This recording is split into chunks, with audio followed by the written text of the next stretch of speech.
LeBron, at this point in the season, do you feel like it's getting into a playoff-like atmosphere in terms of the intensity of these games? Some games are, some of them aren't. But we're not in playoff mode right now.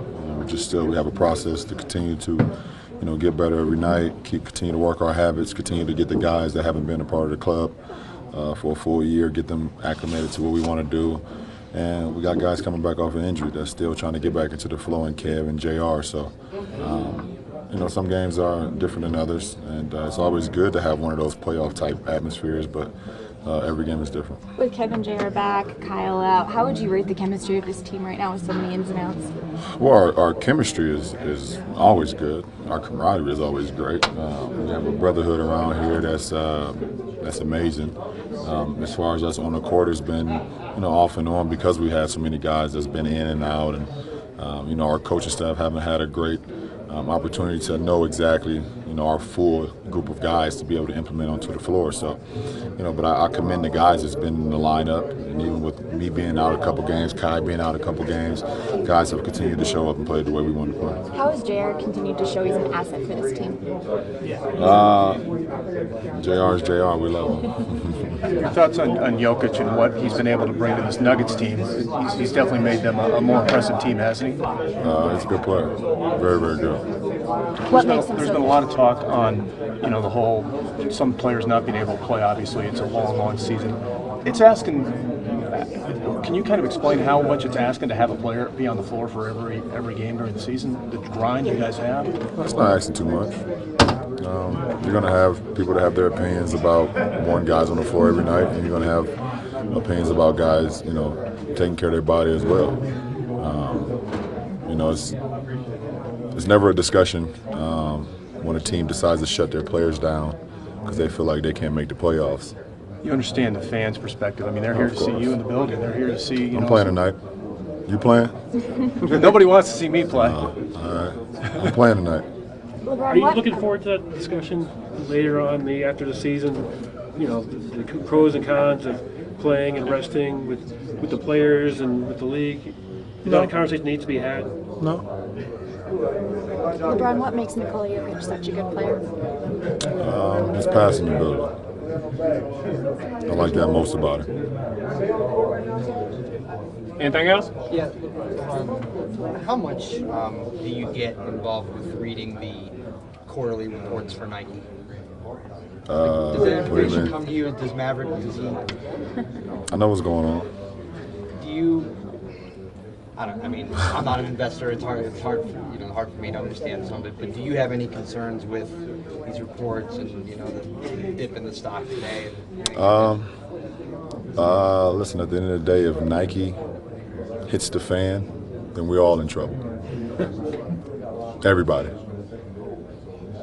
Have you been heartened by the response of NBA players since you started speaking out, really leading the way on non-basketball matters during the campaign? A lot of guys have stepped up and said, "This is, I have my responsibility." Has that made you feel like kind of heartened by that?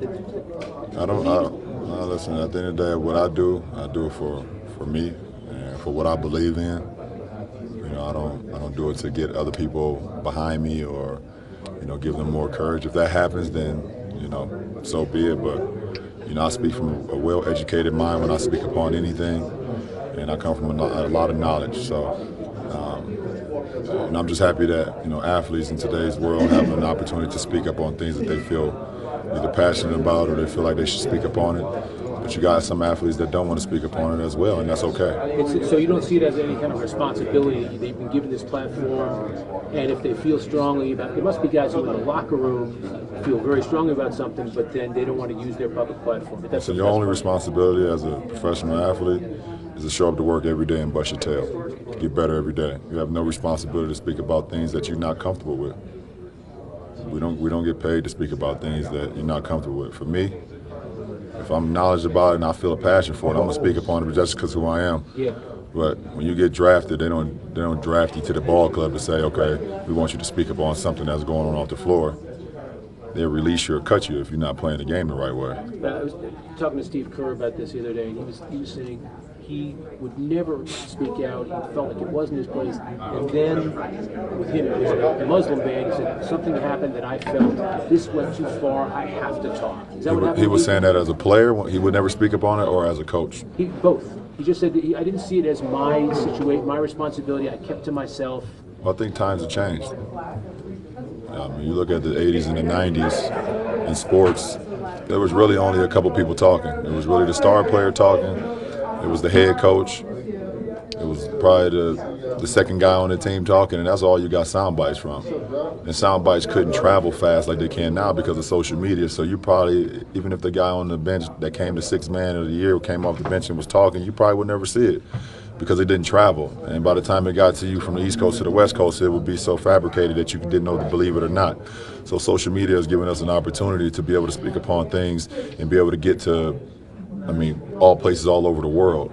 And, times have changed. Athletes feel like, it's more than just sports, and we got so much power in our voice, and so many kids and so many people look up to us that, if we can be an inspiration to somebody that can change somebody's life or can shed light on something that's unjust, speak up on it if you feel comfortable. If not, don't speak upon it. Out comes LeBron, blows past Bledsoe, goes all the way and hammers it home. Off the corner, he's open, three on the way. He knocks it down. Cousins in on Thompson down the left alley. Oh, Thompson blocked the shot. What a rejection by Tristan Thompson.